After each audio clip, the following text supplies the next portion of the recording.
1.77 million years ago, there was a man who had lost almost all of his teeth. In a world without nourishing bowls of porridge, no dentists, and no one to spoon-feed him soft food, he should have died very quickly. But he didn't die right away.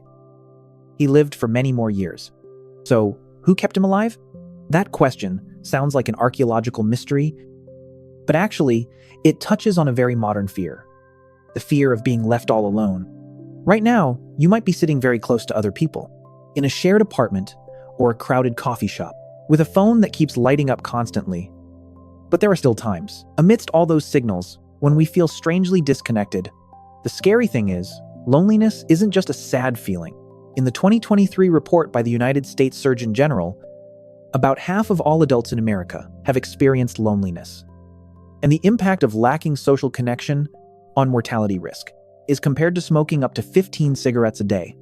That sounds a bit extreme, until we remember one thing.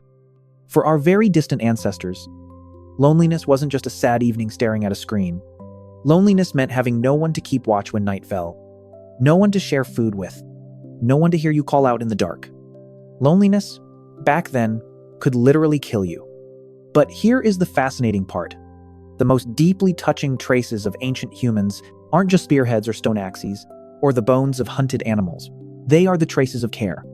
So, could it be that civilization didn't begin when humans learned to make tools, but began the moment a weak person was not left behind? We can't know for sure what ancient people actually called loneliness.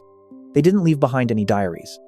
There are no written confessions saying, "Today, I feel completely abandoned." But they left behind something, sometimes even more reliable than stories. It was the way they lived in the wild. A person separated from the group wasn't just sad. They were immediately in far more danger. No one to keep watch when night fell. No one to share food with when a hunt failed. No one to remember which stream still had water, which footprints belonged to a deer, and which belonged to a predator. Loneliness back then wasn't just an emotion. It was a fatal flaw for survival. A study published in Nature in 2012 surveyed 205 adult Hadza people across 17 camps of hunter-gatherers in Tanzania. The results showed that their social networks had a highly complex structure, built on cooperation, exchange, and very clear choices in companionship. Of course, the Hadza people today are not perfect copies of our prehistoric ancestors, but they give us a crucial clue. Humans didn't survive as lone individuals. Humans survived through networks. And here is the first plot twist. We tend to think ancient people survived because they were tougher, and we might be right. But perhaps what helped them make it through the darkness wasn't that they were better at handling loneliness, but rather that they were rarely, ever allowed to be completely alone. The first piece of evidence doesn't come from an ancient poem. It comes from a jawbone found in Dmanisi, Georgia. Archaeologists discovered the fossil of an ancient Homo individual who lived about 1.77 million years ago. What caught their attention was that this person had lost almost all of their teeth, but according to the description in Nature, they only had a single tooth left and had lived in this condition for several years before dying. It might sound like a tiny detail, but it's actually a massive deal. There were no blenders, no canned soups back then. There were no dentists around to say, just stick to soft foods for a few weeks, all right? A person with almost no teeth would find it very hard to chew. Tough meat, hard roots, dry seeds, the very things that could mean the difference between life and death. So, how did this person survive? We can't say for certain that his group loved him. In the modern sense, archaeology doesn't let us read the hearts of the dead that easily, but the evidence suggests a very strong possibility. He wasn't completely abandoned. Maybe his food was softened, maybe he was given a share, maybe someone willingly took on an extra burden. And that is the twist. In nature, the weak usually disappear very quickly.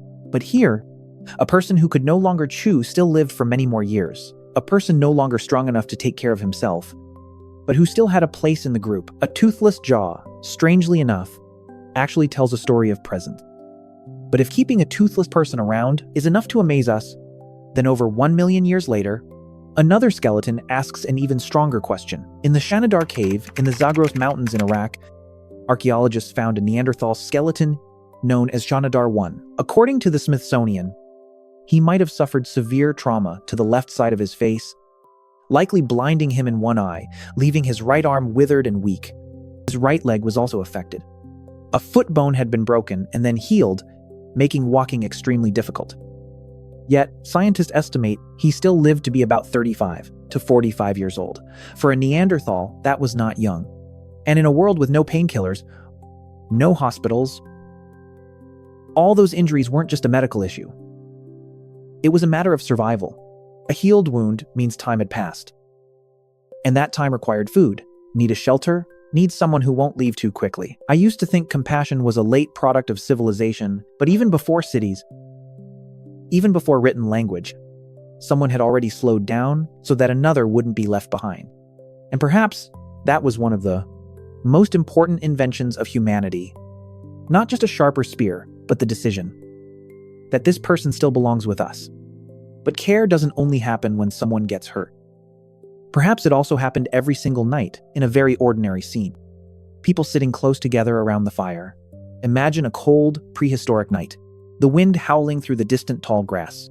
The sound of beasts moving just at the edge of the darkness.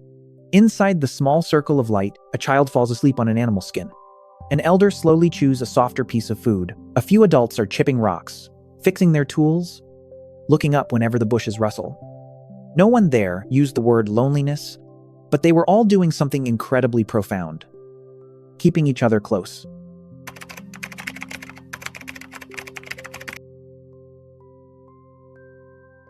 Dating back about 790,000 years, this evidence suggests that ancient humans knew how to control fire very early on. And fire wasn't just for cooking food, it gave warmth. It pushed the darkness away, it made wild beasts hesitate. But more importantly, it created a center. When there was fire, people had a reason to sit together, share their food, look into each other's faces, and talk about animal tracks,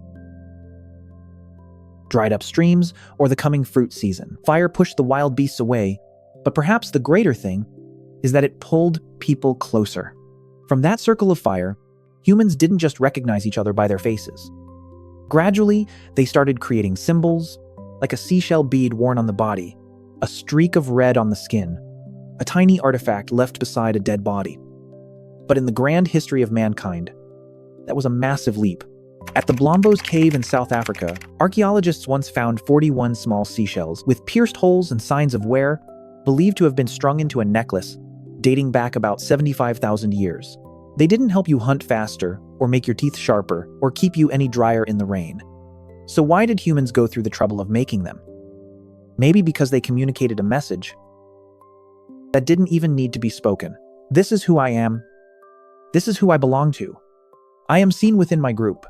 Being recognized was a way to fight off the loneliness. And when a person died, that need didn't just fade away. In Sungir, Russia, about 34,000 years ago, people buried their dead with red ochre, mammoth ivory, and thousands of decorative beads.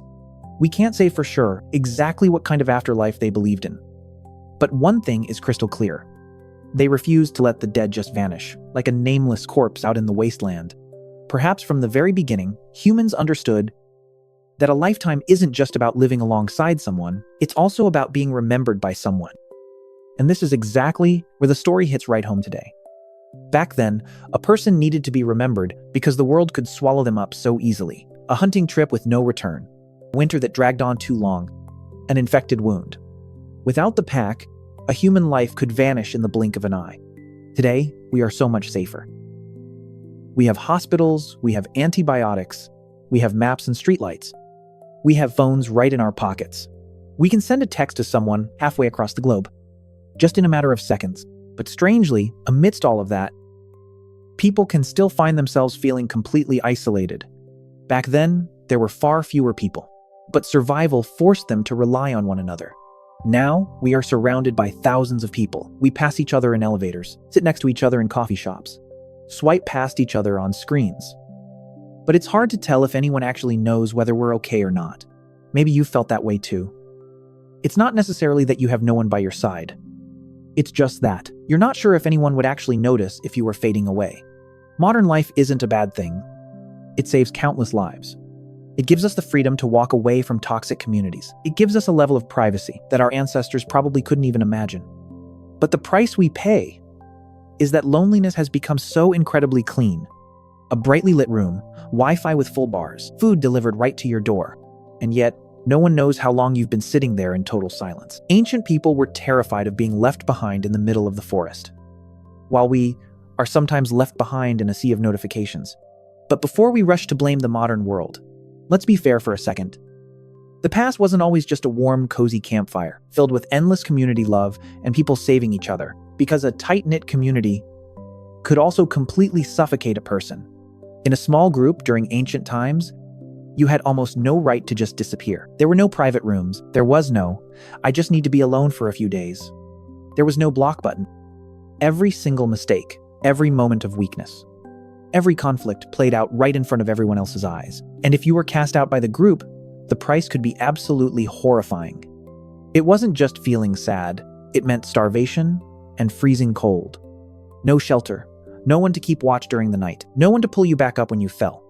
So let's not romanticize ancient people as if they were just living in one big, happy family. They also had their own fears, conflicts, diseases, violence, and seasons of famine, and deaths that came far too soon. The point isn't about going back to the cave. The point is, while stepping out of the cave, we might have forgotten a very ancient skill. The skill of noticing when someone is fading from the circle. Looking back at the traces left behind, we see a series of very quiet images. A jawbone with almost no teeth left in Dmanisi. A severely injured Neanderthal body in Shanidar. A ring of fire in the cold night. Tiny shell beads in Blombos. Elaborately prepared graves in Sungir. And in the Natufian region, about 12,000 years ago, there is even evidence of a puppy, buried very close to a human, as an early sign of a special bond between the two species. All of those things don't let us hear the voices of ancient people directly, but they do suggest one thing. Humans understood very early on that living is not just about breathing. To live is to still be included by someone, to be given a share, to be sat beside, to be remembered after passing away, to be pulled closer when the darkness gets too thick. Perhaps civilization didn't begin when humans stood upright, nor did it simply begin when humans learned to make tools, but rather, it began when someone turned around to look at the person left behind. Today, we have more ways to communicate than any generation before us. But the question isn't how many connections we have. The question is, how many connections truly keep us in the circle? So, in your life today, who is your ring of fire? And when was the last time you pulled someone closer before they faded into silence?